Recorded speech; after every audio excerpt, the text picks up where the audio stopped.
നാട്ടുകലകളുടെ പ്രൗഢ പാരമ്പര്യം പേറുന്ന കേരളം ഇന്ത്യയിലെ മറ്റു സംസ്ഥാനങ്ങളെ അപേക്ഷിച്ച് കലാസമ്പന്നമാണെന്ന് പ്രശസ്ത സംഗീത സംവിധായകൻ ജയസഞ്ജയ് നായർ പറഞ്ഞു. കടപ്പൂർ പബ്ലിക് ലൈബ്രറിയുടെ റിപ്പബ്ലിക് ദിനാഘോഷങ്ങളുടെ ഭാഗമായി നടത്തപ്പെട്ട റിപ്പബ്ലിക് സദസ്സിൽ ഹയർ സെക്കൻഡറി വിദ്യാർത്ഥികൾക്കായി സംഘടിപ്പിച്ച NK മോഹന സ്മാരക അഖില കേരള പ്രസംഗ മത്സരത്തിൽ വിജയികളായവർക്ക് സമ്മാനം വിതരണം ചെയ്ത് സംസാരിക്കുകയായിരുന്നു അദ്ദേഹം. ഒരാളുടെ ഉള്ളിലെ ആശയം മറ്റുള്ളവരിലേക്ക് ഹൃദ്യമായി പകർന്നു നൽകുക എന്നതാണ് കലയുടെ അടിസ്ഥാന ലക്ഷ്യം. കേരളത്തിന്റെ തനത് ചൊല്ലുകളിലും താളങ്ങളിലും നമ്മുടെ നാടിന്റെ സാംസ്കാരിക പാരമ്പര്യം ഉൾച്ചേർന്നിരിക്കുന്നു. കേരളത്തിന്റെ തെക്കേ അറ്റം മുതൽ വടക്കേ അറ്റം വരെ ആയിരക്കണക്കിന് വ്യത്യസ്തങ്ങളായ കലകൾ കൊണ്ട് നിറഞ്ഞിരിക്കുന്നു. അതുകൊണ്ട് തന്നെയാണ് ലോകത്തിന് മുൻപിൽ മലയാളിയെ വ്യത്യസ്തനാക്കുന്നതെന്നും അദ്ദേഹം കൂട്ടിച്ചേർത്തു. കേരളത്തിന്റെ അല്ലെങ്കിൽ അർജുന നൃത്തത്തിനകത്ത് ആശാന്മാരൊന്നും ഇരിപ്പിടില്ല. ഈ ഇത്തിത്താലി ഇളമക്കാവത്തെ മാത്രമേ ഉള്ളൂ. അതിനകത്തെ താളത്തിന്റെ പദ്ധതികൾ ഇന്ന് ഞങ്ങൾക്ക് പഠിക്കുന്നതിന്റെ 10 ഇരട്ടിയെങ്കിലും വരും. അതിന്റെ താള പദ്ധതികളുടെ വൈവിധ്യം കേരളത്തിൽ ഒരു സൈഡ് തുടങ്ങിയിട്ടുള്ളൂ. ഇനി നമ്മൾ കൂടിയാട്ടം മുതൽ തുടങ്ങിയാൽ ഈ പടയണിക്കകത്തുള്ള കഥകളിയിലെ കലാശം കൊട്ടുവരെ കഥകളിക്കകത്ത് ഈ പടയണി നിരന്നിട്ടുണ്ട്.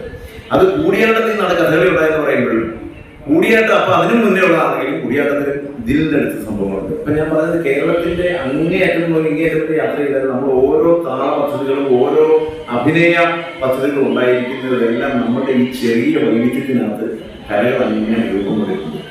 കുഞ്ചൻ നമ്പ്യാരെ മാത്രം എടുത്തു നോക്കിയാൽ മതി.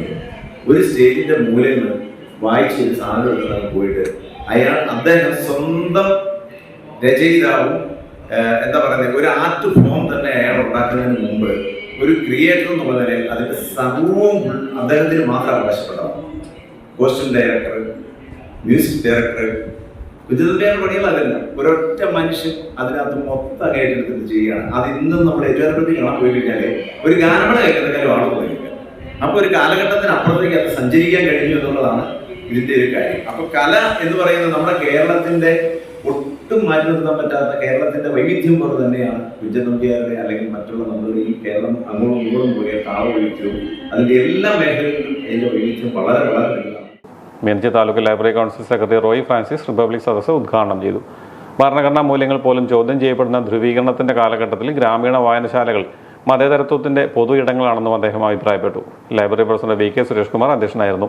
Library secretary PD George, taluk council അംഗം CS ബൈജു, ചിന്നു സുരേന്ദ്രൻ, ആര്യ വിജയൻ, മറിയമ്മ ആൻഡ്രൂസ്, അനറ്റ് ട്രീസ ജോസഫ്, KJ വിനോദ് എന്നിവർ സംസാരിച്ചു. ലൈബ്രറി ഭാരവാഹികളായ ശശി കടപ്പൂര, സ്മിത സനോജ്, ദിവ്യ Anand, PG Bindu, Biju D Mohan, D Prasad, S Anilkumar എന്നിവർ പരിപാടികൾക്ക് നേതൃത്വം നൽകി.